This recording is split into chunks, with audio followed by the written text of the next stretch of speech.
Halo, saya Christian Andi Nugraha. Ketemu lagi kita di channel NOS IT. Kali ini kita akan belajar tentang Object Oriented Programming menggunakan bahasa pemrograman Java.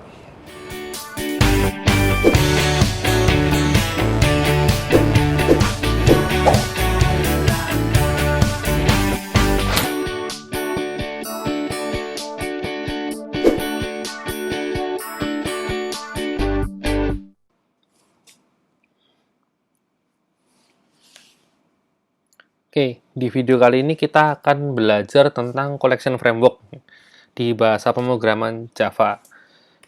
Oke, pertama-tama collection framework itu apa? Jadi collection framework itu ya framework ya. Framework di bahasa pemrograman Java untuk menampung dan mengelola sekumpulan data atau objek. Nah, kalau kalian pernah belajar di bahasa C++ itu ada namanya STL ya, atau singkatan dari Standard Template Library. Ini sebenarnya mirip ya. Jadi collection framework dengan STL itu mirip. Nah, karena tujuannya untuk menampung dan mengelola sekumpulan data atau objek, terus bedanya sama array apaan? Ya. Oke, jadi kita lihat dulu. Array itu ada beberapa kekurangan ya. Pertama, kapasitasnya itu fix ya. Tidak bisa diubah. Jadi kalau kita pesan di awal kapasitas 10 ya selamanya 10 ya, nggak bisa diganti. Yang kedua, waktu yang diperlukan untuk nambah atau menghapus data itu dia sangat lambat ya. Jadi butuh makan waktu lama ya, makan waktu lama untuk nambah dan menghapus data karena kan dasarnya dia datanya kan nggak bisa diubah-ubah ya, nggak bisa dikurangin ya. Jadi kalau misalnya kita mau nambah data baru, sementara array-nya udah keisi data lama, maka dia kan ditimpa ya. Atau kalau kita mau nyisipin data di tengah-tengah array begitu, dia harus geser data ya. Demikian juga ketika dia ngapus data, ya ada satu data yang hilang, maka caranya adalah datanya ditimpa dengan data di sebelahnya ya. Kalau array-nya itu kapasitasnya gede, maka dia butuh waktu yang cukup lama ya, itu kekurangannya. Selain itu, yang namanya array itu dia cuman sekedar penampung aja ya, jadi cuman kayak wadah gitu ya. Jadi cuman semacam wadah, dia tidak ada fungsi untuk mengolah data ya, nggak punya fungsi-fungsi pendukung untuk mengolah data bawaan dari array-nya itu sendiri.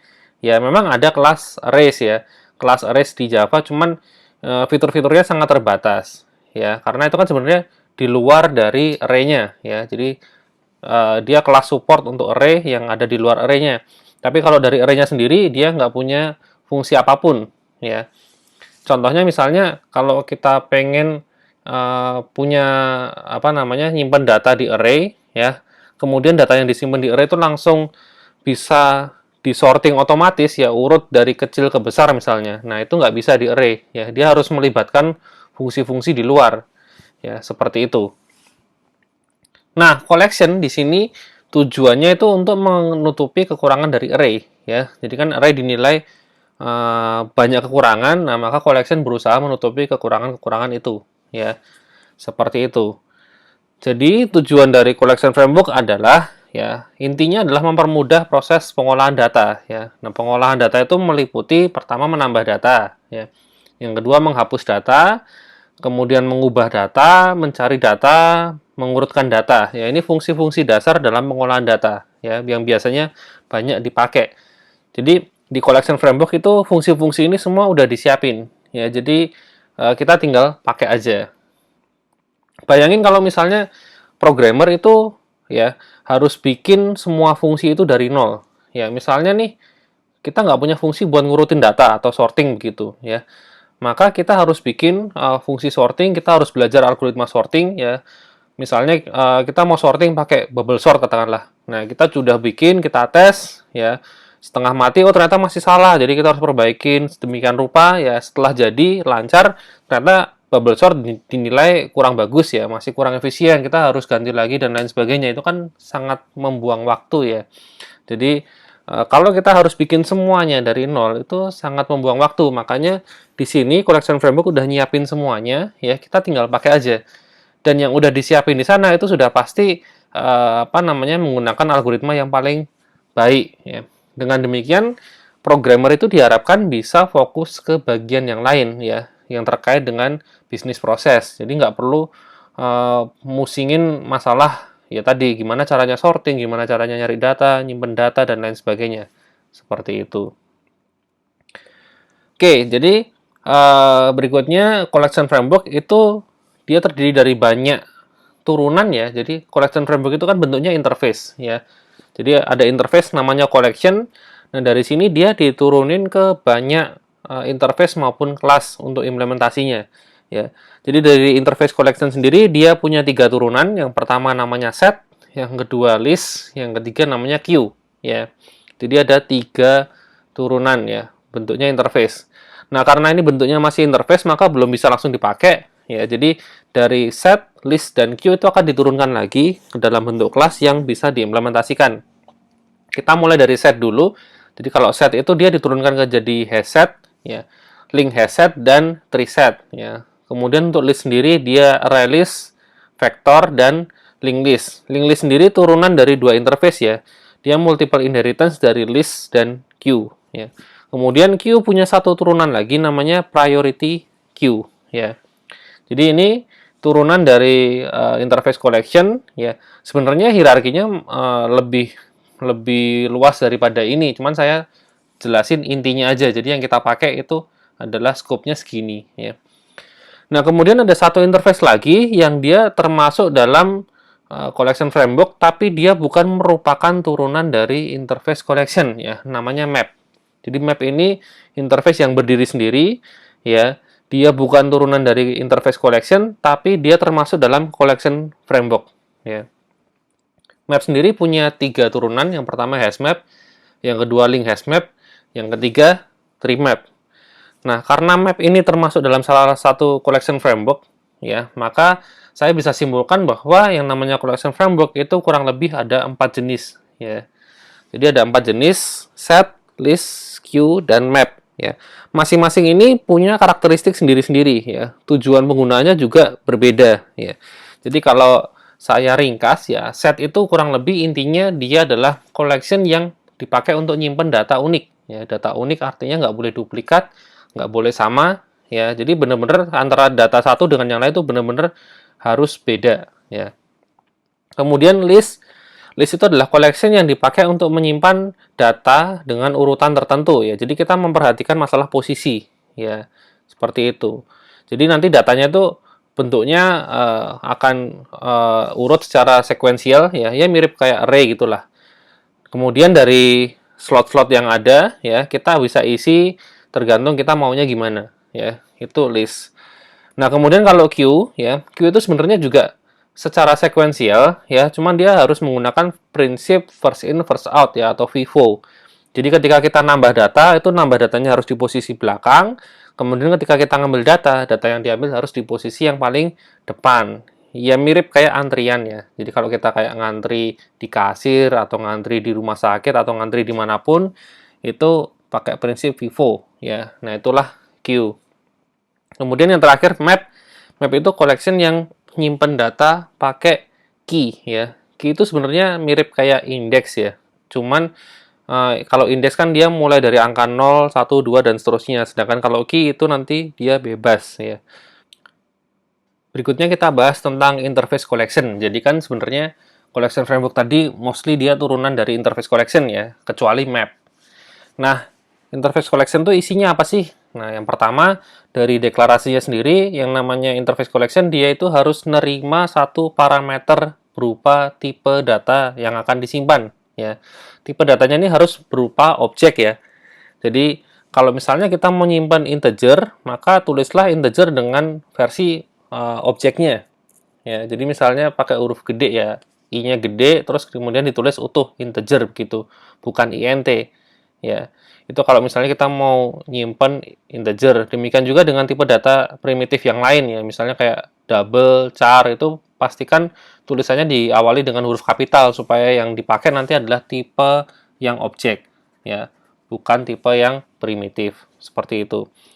Nah, kemudian collection itu interface-nya punya beberapa fungsi dasar ya, fungsi dasar yang akan dipakai di semua turunannya. Yang pertama fungsi add itu dipakai untuk nambah data, kemudian remove itu dipakai untuk menghapus data, kemudian contents itu untuk mencari data di dalam collection, Kemudian ada juga method size itu untuk mendapatkan jumlah data yang sudah disimpan, ya. Kemudian clear itu untuk mengasongkan collection, ya. Itu beberapa fungsi dasar. Satu lagi ada yang namanya toArray. Ya, toArray itu untuk mengconvert collection jadi array. Ya, jadi kalau misalnya kita punya collection, ya, pengen kita ubah jadi array, itu bisa pakai ini, toArray. Oke, kemudian kita bahas satu persatu turunannya, ya. 1 dari 4. Yang pertama interface set, ya. Jadi set itu tadi dia adalah collection yang hanya bisa menyimpan data secara unik, ya. Datanya nggak boleh duplikat. Contoh data yang nggak boleh duplikat apa? Ya, ada beberapa. Contoh yang pertama nomor telepon. Ya, nomor telepon itu harusnya nggak boleh ada yang kembar. Ya. Kedua, nomor KTP juga sama, mestinya dia unik. Ya. Ketiga, alamat email juga sama. Alamat email harusnya nggak boleh ada yang sama. Tapi di sini yang perlu dicatat adalah kita harus lihat konteksnya dulu, ya. Kalau misalnya nomor telepon dipakai buat misalnya contohnya kayak ada kontes apa namanya? Nyanyi-nyanyi begitu, ya, lomba nyanyi kayak Indonesian Idol begitu yang dia apa namanya? Harus kirim SMS untuk voting, ya. Kemudian satu nomor telepon itu bisa kirim lebih dari 1 kali SMS, ya, bisa ngirim 10 kali, 100 kali, tergantung dia punya pulsa berapa banyak gitu, ya. Nah, itu dia nggak bisa pakai set, ya. Kalau dia pakai set, ya, katakanlah dia ngirim SMS 10 kali, maka hanya bisa dihitung 1 kali, karena kan SMS 9 SMS yang lain itu kan nggak bisa disimpan, karena dia pakai nomor yang sama, ya. Jadi jangan pakai set. Nah, makanya kita harus lihat konteksnya dulu. Nomor telepon mau dipakai buat apa, ya. Jadi kalau buat voting ya jangan, karena votingnya bisa berkali-kali. Kecuali votingnya cuma boleh 1 kali aja. Nah, itu bisa pakai set. Ya, intinya datanya nggak boleh duplikat, ya. Kemudian set itu bisa diimplementasikan pakai 3 cara tadi, ya. Yang pertama hashset, ya. Hashset itu set yang tidak memperhatikan posisi data, ya, saat menyimpan. Jadi nyimpannya itu dia pakai fungsi hash, ya. Jadi datanya dimasukin ke dalam fungsi hash, kemudian dia akan disimpan berdasarkan hasil nilai hashnya, ya. Kemudian hashset itu dikembangkan menjadi yang namanya link hashset, ya. Jadi kalau link hashset itu dia tetap pakai fungsi hash, cuman dia memperhatikan urutan masuknya. Jadi data pertama, kedua, ketiga itu dia akan diurutkan berdasarkan urutan masuknya, ya, mana yang lebih dulu, seperti itu. Kemudian kalau treeset itu data disimpan secara urut dari nilai data itu sendiri, ya. Jadi datanya akan disimpan secara default itu dari nilai yang terkecil sampai ke yang paling gede, atau dengan kata lain secara ascending, ya, seperti itu. Nah, kalau kita compare tiga-tiganya, ya, pertama untuk hashset dan link hashset sendiri, ya, untuk operasi tambah dan hapus data itu kompleksitasnya sama, ya.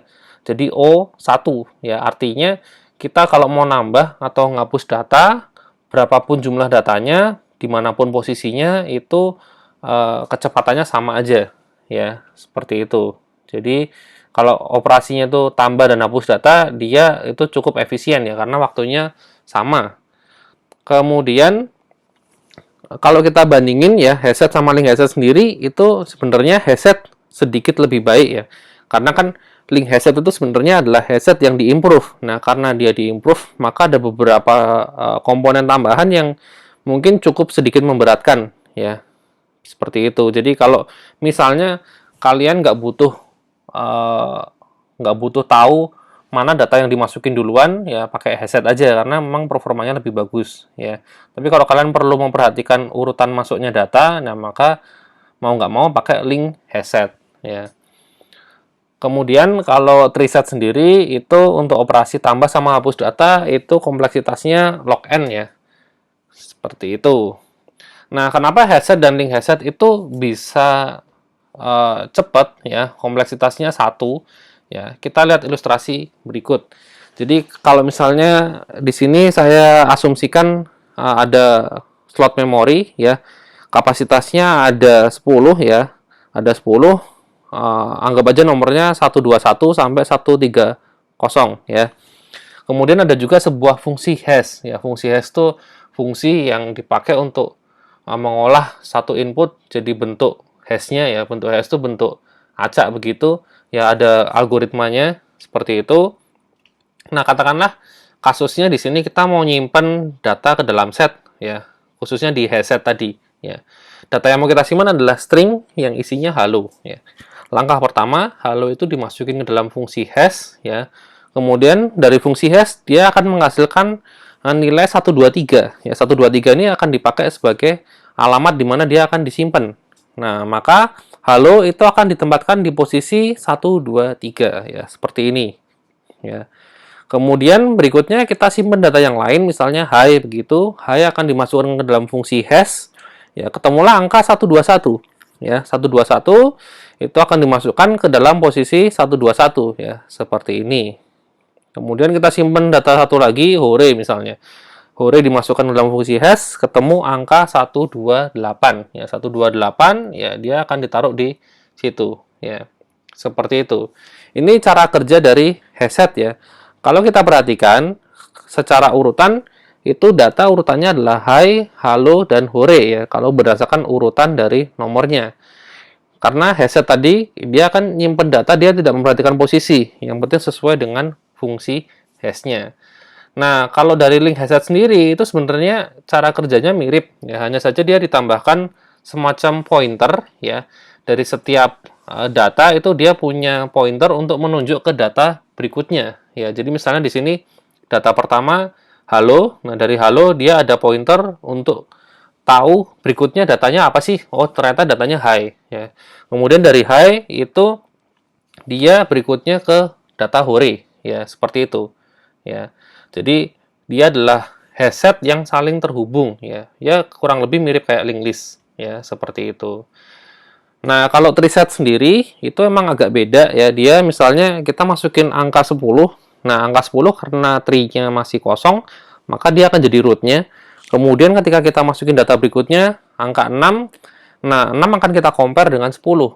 Nah, karena 6 itu lebih kecil dari 10, maka 6 akan kita taruh di sebelah kiri dari angka 10 ya, seperti ini. Kemudian kita masukin lagi data yang baru, 12 misalnya. 12 kita compare dengan 10. Nah, karena 12 itu lebih gede dari 10, maka dia ditaruh di sebelah kanan. Seperti ini. Ya. Kemudian kita masukin data 11. Nah, 11 kita compare dulu dengan root-nya, yaitu 10. Ternyata 11 lebih gede. Nah, berarti dia posisinya di kanan. Nah, ternyata di kanannya angka 10 itu udah ada 12. Nah, 12 kita compare lagi dengan 11 berarti. Ya, 11 dengan 12 gede mana? Oh, ternyata 11 lebih kecil, maka 11 ditaruh di kirinya 12 ya. Dia jadi child-nya 12. Kemudian kita masukin lagi 50 nih, angkanya gede. Ya pertama kita compare dulu dengan root-nya ya, 10. Oh, ternyata 50 lebih gede. Berarti kita ambil anaknya yang di sebelah kanan yaitu 12. 12 kita compare dengan 50, ternyata 50 lebih gede. Nah, maka kita taruh 50 di sebelah kanan angka 12 ya. Jadi hasilnya seperti ini. Nah, dari sini kita bisa tahu datanya itu urut ya. Jadi, data yang terkecil di sini adalah 6 ya. Jadi, tinggal ambil aja anak di sebelah kiri ya sampai anaknya habis ya. Jadi, dari angka 10 dia punya anak di sebelah kiri nggak? Oh, punya. Ternyata angkanya 6 ya. Nah, 6 itu kita cek lagi. Dia punya angka di sebelah kiri nggak? Oh, ternyata nggak ada. Berarti 6 itu adalah angka yang terkecil. Ya, baru kita telusuri ya ke berikutnya ke kanan sampai akhirnya ke angka 50 ya. Seperti itu. Itu cara kerja dari tree ya. Nah, untuk contoh implementasinya sendiri ya, seperti yang saya bilang tadi, mula-mula kalau kita pakai collection kita harus sebutin tipe data yang mau disimpan. Jadi, kalau di sini kasusnya kita pengen pakai set ya, tinggal set, kemudian kita kasih tanda kurung ya. Sebutin misalnya mau nyimpan string ya, kita sebutin string seperti itu. Kemudian untuk implementasinya, ya instansiasinya itu kita harus pilih salah satu di antara 3 pilihan tadi, ya. Entah hashset, link hashset, atau pakai treeset. Yang di sini juga sama, kita harus nyebutin tipe data yang mau kita simpan. Jadi kita harus sebutin string juga di sini, ya. Nah, kemudian untuk nambah datanya kita pakai metode dari interface collection namanya add ya. Misalnya kita add 3 nama ya, Joni, Bambang sama Eko ya, seperti itu. Nah, kemudian kita coba ngeprint isi dari set. Nah, untuk ngeprint isi dari set itu kita bisa pakai print biasa ya, sistem outprintln begitu, masukin setnya ke situ, maka nanti dia akan keluar outputnya mirip kayak array begitu ya, susunannya datanya seperti apa.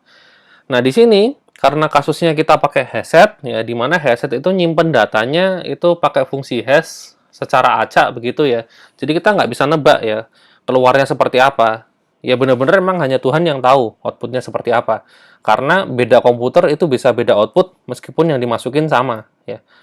Satu komputer pun dimasukin data sekarang sama dimasukin data 1 jam lagi begitu, datanya yang dimasukin sama, outputnya juga bisa beda ya, bisa ganti ya, karena emang fungsi hashnya sendiri kan kita nggak bisa nebak outputnya seperti apa ya. Intinya pokoknya dia dimasukin ke fungsi hash kemudian disimpan sesuai dengan hasil hashnya.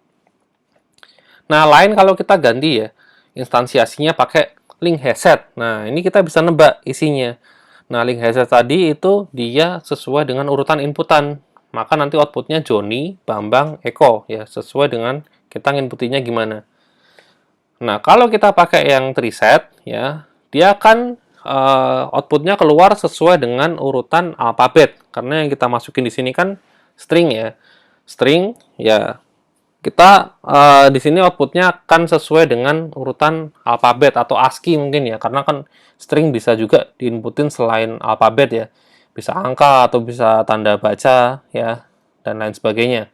Seperti itu, pokoknya sembarang karakter ya sesuai dengan ASCII-nya seperti apa, nah itu outputnya keluarnya begitu ya. Itu kalau pakai preset. Kemudian untuk yang kedua ya, collection yang kedua itu list ya. Kalau list itu sebenarnya secara prinsip dia mirip kayak array ya. Kemudian cara kerjanya pun dia juga pakai sistem indexing ya, kayak array, datanya dimulai dari indeks 0 sampai ke sekian ya, tergantung jumlah datanya. Nah, untuk penggunanya sendiri ya, kasusnya pun ya seperti kasus-kasus yang bisa diselesaikan pakai array ya. Pertama misalnya presensi ya. Presensi siswa itu kan dia kita harus nyimpen presensi siswa itu urutannya sesuai dengan biasanya nomor induk ya. Bisa nomor induk, bisa pakai nama ya, atau bisa pakai yang lain misalnya ya. Kemudian ada juga contoh yang lain, kursi bioskop ya. Katakanlah di dalam sebuah ruang bioskop ada 100 kursi. Nah, itu kan harus dicatat ya. Kursi 1 itu yang beli siapa, misalnya Bambang. Kursi 2 itu Budi ya. Kursi nomor 3 itu Eko dan lain sebagainya ya. Seperti itu. Jadi intinya list itu dipakai untuk nyimpen data yang posisinya itu perlu kita atur gitu loh. Seperti itu. Ya, contoh yang lain misalnya daftar lagu populer. Katakanlah minggu ini ada 10 daftar lagu terpopuler. Nah, lagu nomor 1 misalnya lagunya Blackpink katakanlah. Lagu nomor 2 lagunya siapa gitu ya. Dan seterusnya. Itu kan ada unsur posisi juga ya. Posisi 1 diisi apa, posisi 2 diisi apa. Nah, untuk kasus semacam ini kita biasanya pakainya list ya. Karena kita bisa atur posisinya suka-suka ya. Nah, list sendiri itu dia bisa diimplementasikan pakai 3 macam juga ya. Yang pertama itu pakai array list. Jadi kalau array list itu list yang di dalamnya itu pakai array ya. Jadi sebenarnya kayak array yang dibikin model collection seperti itu ya. Kemudian ada juga yang namanya vektor. Nah, kalau vektor ini adalah pengembangan dari array list ya. Array list yang tersinkronisasi ya. Maksudnya apa? Nah, array list yang tersinkronisasi itu artinya si vektor ini dia bisa dipakai dalam kondisi multi-thread ya. Jadi seandainya vektor ini diakses oleh 2 atau lebih thread ya, maka thread-nya itu akan dibikinin antrian ya. Jadi misalnya ada 3 thread ngakses satu vektor yang sama ya. Nah, maka yang boleh ngotak-atik vektornya itu adalah thread yang pertama ngantri duluan ya. Thread yang kedua sama 3 itu harus nunggu ya. Sementara kalau array list dia boleh keroyokan ya. Jadi kalau ada 3 thread mau ngakses array list yang sama, ya tiga-tiganya boleh ngakses secara barengan. Nah, ini bisa berbahaya ya, karena bikin kacau gitu loh. Jadi kalau tiga thread tadi itu dia ngubah data ya secara bersamaan, nah maka kita nggak tahu data yang paling update yang mana. Bisa jadi thread data yang diubah oleh thread pertama itu ketimpa sama data yang diubah di thread ketiga. Jadi informasinya hilang ya. Nah, kalau di vektor itu nggak mungkin kejadian seperti itu ya karena tetap harus satu-satu ya. Jadi thread-nya itu harus ngantri seperti itu. Jadi dia lebih aman ya atau istilahnya thread safe begitu. Nah, kemudian satu lagi linked list. Kalau linked list itu di dalamnya memang prinsipnya berbeda, dia pakai double linked list ya, bukan pakai array. Kalau array list sama vektor dia pakai array, sementara kalau linked list dia pakai double linked list. Nah, jadi secara komparasi ya perbandingannya kalau array list atau vektor itu dia bagus untuk operasi ambil data. Karena yang namanya array dia pakai sistem indeks ya. Mau kita akses indeks ke 0 atau indeks ke 1000 itu sama aja ya, kecepatannya sama ya. Untuk operasi ambil data ya. Tapi kalau untuk operasi hapus dan tambah data, nah ini baru array list sama vektor itu jelek ya, karena ya tadi kekurangan dari array itu dia harus geser-geser data ya. Jadi kalau dia butuh geser data ya, ketika nambah data katakanlah dia harus geser data itu kan butuh looping yang cukup banyak ya kalau datanya banyak. Sementara kalau linked list itu kan dia kalau mau nyisipin data di tengah ya, nambah data di tengah begitu dia cuma tinggal nyambungin aja ya. Jadi di node sebelumnya itu tinggal disambungin ke data yang baru nyambung ke node berikutnya, selesai. Ya nggak perlu ada operasi geser pakai looping ya, seperti itu. Kemudian untuk implementasinya sendiri ya sama kayak set tadi ya. Di sini kita pakai list yang mau disimpan itu string ya. Pertama kita coba pakai array list ya, kemudian kita tambahin beberapa data lalu kita print ya. Nah, perlu diperhatikan kalau yang namanya array list list maksudnya itu kita bisa masukin berdasarkan indeks tertentu ya. Jadi segala jenis list, entah array list, vektor maupun linked list itu kita bisa masukin pakai indeks tertentu. Jadi bisa aja kita add itu kita pengen masukin di indeks ke-1. Nah, itu bisa ya. Maka data tadi yang pertama Joni di indeks ke-0, indeks ke-1 Bambang. Nah, karena indeks ke-1 itu akan diganti dengan Eko, maka Bambang ini akan geser ke indeks kedua. Seperti itu.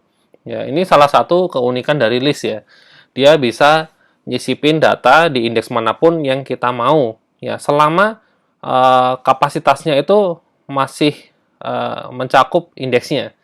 Jadi nggak bisa kalau misalnya kita punya dua data ya, artinya ada indeks 0 dan 1, tapi kita pengen masukin di indeks ke-10. Nah, itu baru kacau ya. Karena datanya sendiri kan nggak nyampe 10.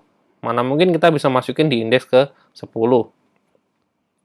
Oke, nah kalau kita coba print hasilnya, maka ya outputnya sesuai dengan urutan inputin. Ya, kalau kita nggak tembak indeksnya. Nah, cuman di sini kan kita ada insert ya, nge-add pakai indeks ya. Jadi di indeks ke-1 itu kita isi dengan Eko, maka urutannya jadi Joni, Eko, dan Bambang ya. Kalau mau kita ganti dengan yang lain, vektor misalnya ya outputnya tetap sama ya. Diganti linked list pun juga sama. Karena memang ketiganya kalau dari sisi posisi ya, dari masalah posisi itu sama aja ya. Posisi datanya tiga-tiganya nggak ada bedanya. Karena ketiganya itu perbedaannya di sisi algoritma ya. Cara kerjanya di belakang yang berbeda. Seperti itu. Tapi kalau dari sisi posisi datanya ya sama aja ya, nggak ada bedanya. Nah, kemudian berikutnya Q ya. Q itu collection yang pakai prinsip FIFO ya, prinsip FIFO. Nah, ini kasusnya biasanya dipakai untuk kasus-kasus antrian ya. Jadi misalnya kayak antrian rumah sakit, antrian bank, antrian customer service ya. Dimana yang namanya antrian itu kalau orang ngantri, dia pasti selalu ditaruh di posisi yang paling belakang ya. Nggak mungkin kita tiba-tiba datang ya langsung dipanggil padahal ada 100 orang yang ngantri sebelum kita ya. Nah, kecuali ada kasus-kasus tertentu ya, misalnya katakanlah kita di rumah sakit, kita pasien yang sekarat misalnya, ya kita bisa langsung ditangani tanpa harus ngantri ya. Seperti itu. Nah, queue sendiri bisa diimplementasiin pakai dua macam ya. Yang pertama linked list. Kalau linked list itu sebenarnya nggak ada yang spesial, dia pakai antrian Vivo standar ya, dalamnya pakai linked list gitu. Nah, berikutnya ada yang namanya priority queue ya. Kalau priority queue itu dia antriannya bisa diatur urutannya ya. Kayak misalnya kasus yang barusan saya sebutin ya. Kita datang di rumah sakit, kita sekarat ya. Di situ ada 100 orang antri, nah bisa aja kita didahuluin ya. Yang penting kriterianya jelas ya.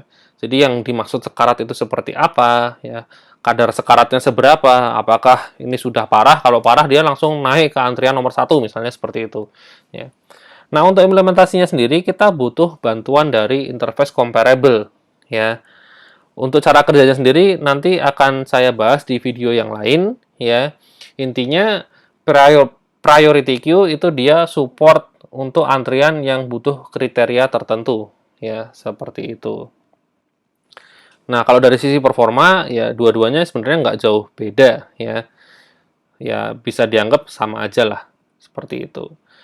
Nah, kalau dari cara pakainya sendiri, ya seperti ini, kita bikin collection queue, begitu, diimplementasiin pakai linked list, ya kita add 3 data, kemudian kita print, ya hasilnya sesuai dengan urutan inputannya, karena namanya antrian kan, seperti ini. Ya. Nah, tapi kalau kita ganti pakai priority queue, nah maka outputnya itu bisa jadi tetap seperti ini, bisa juga berubah jadi seperti ini, bisa seperti ini, bisa juga seperti ini, tergantung kita maunya gimana. Ya, itu bisa kita atur. Ya, ada kriterianya. Nah, kriterianya nanti kita aturnya di interface comparable. Ya, seperti itu. Nah, kemudian untuk collection yang terakhir yaitu map. Ya, map ini yang paling beda ya. Paling beda di antara yang lain karena dia bukan merupakan turunan dari interface collection, tapi dia tetap termasuk collection framework. Ya. Jadi kalau map itu sebenarnya dia ya mirip lah kayak array. Ya, cuma kalau array itu kan dia indeksnya pakai angka. Ya, angkanya mulai dari 0, 1, 2, 3. Nah, kalau map itu indeksnya dia pakai yang namanya key. Ya, key itu apa? Key itu sembarang nilai. Ya, nilai apapun bisa ditaruh di sini. Ya, bahkan bisa juga ditaruh objek ya. Key-nya pakai objek pun bisa. Ya, seperti itu. Nah, map itu biasanya dipakai untuk data yang dia butuh memang pasangan key atau ID ya. Katakanlah misalnya data penduduk. Ya, data penduduk itu biasanya diwakilin pakai key atau ID-nya itu pakai nomor KTP ya. Nah, maka nomor KTP akan kita pakai sebagai key ya. Nah, key sendiri juga biasanya memang nggak boleh ada yang kembar ya. Nggak boleh duplikat. Jadi pastikan key-nya itu unik ya, seperti itu. Contoh lain, data mahasiswa itu biasanya pakai key-nya nomor induk ya, nomor induk juga nggak mungkin sama. Kemudian contoh yang lain juga buku ya, buku itu ada yang namanya ISBN, ISBN juga nggak mungkin sama ya. Nah, itu contoh-contoh data yang bisa disimpan pakai map. Nah, kemudian untuk implementasinya sendiri, map itu bisa diimplementasikan pakai hashmap ya. Kemudian ada link hashmap dan tree map. Nah, kalau kita lihat ini tiga implementasinya ini mirip dengan set ya. Dia mirip dengan set. Kalau set tadi kan dia punya hashset, link hashset dan tree set. Nah, kalau map punya hashmap, link hashmap dan tree map ya. Nah, jadi kalau dari sisi algoritma dan performa ya kurang lebih mirip lah. Dia mirip dengan set ya.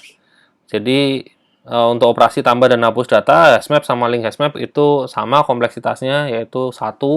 Kemudian kalau tree map sendiri kompleksitasnya log n ya, seperti itu. Jadi kalau dari sisi algoritmanya sama dengan set tadi. Jadi nggak perlu saya bahas panjang lebar ya. Langsung ke contohnya aja. Nah, contohnya ini agak sedikit beda ya. Jadi kalau map itu dia butuh masukin dua parameter tipe data ya. Tipe data yang kiri dipakai untuk key-nya, tipe data yang kanan dipakai untuk datanya ya. Kalau collection yang lain tadi dia cuma butuh satu parameter aja, cuman kalau di sini dia butuh dua parameter ya, untuk key dan untuk datanya. Kemudian untuk nambah datanya sendiri juga agak sedikit berbeda. Kalau kalian perhatikan, di sini kita nggak pakai metode add, tapi pakainya put ya. Jadi pakai namanya put seperti itu, bukan add ya.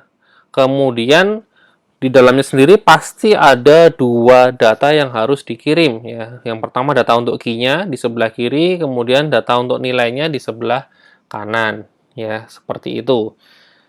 Kemudian kalau kita coba cetak hasilnya, nah seperti ini. Hanya Tuhan yang tahu karena kita pakai hashmap ya. Urutannya kita nggak tahu mana yang keluar duluan ya, sama kayak di hashset tadi ya.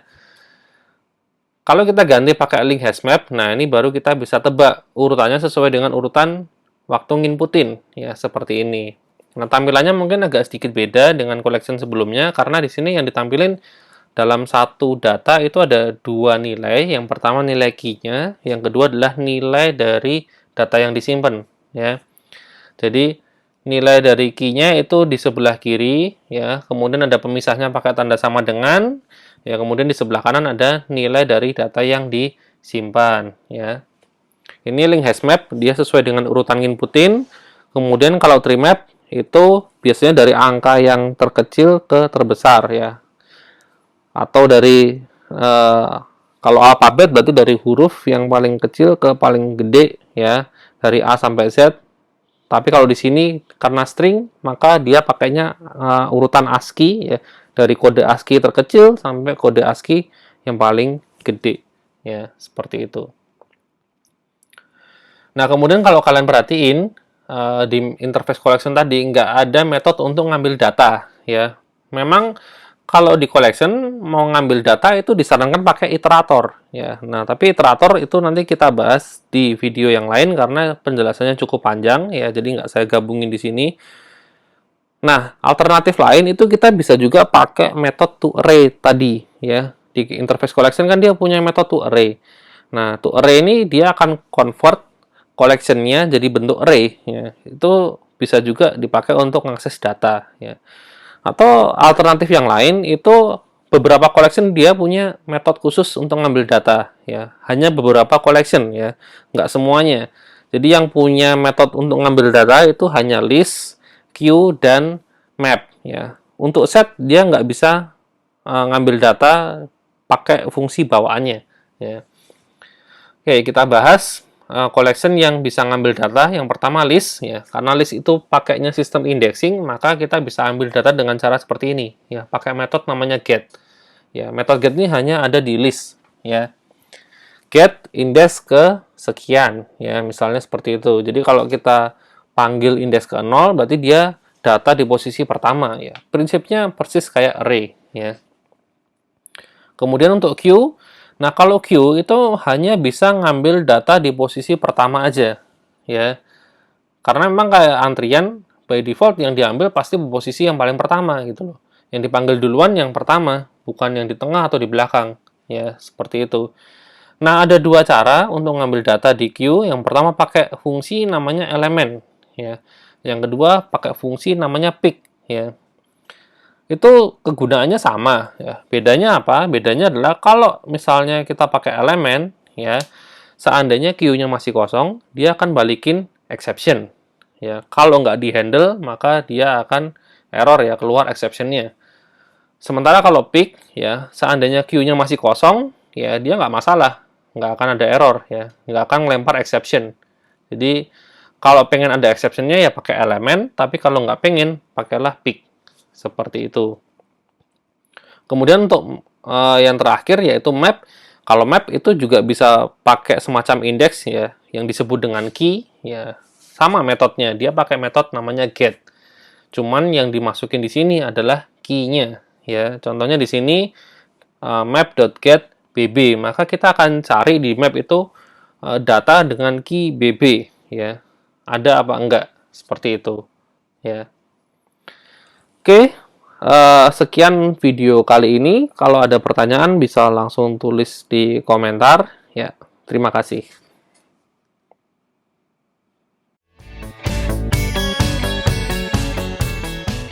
Sekian video kali ini. Jangan lupa like dan subscribe channel Knows It buat dapetin video terbaru dari kami.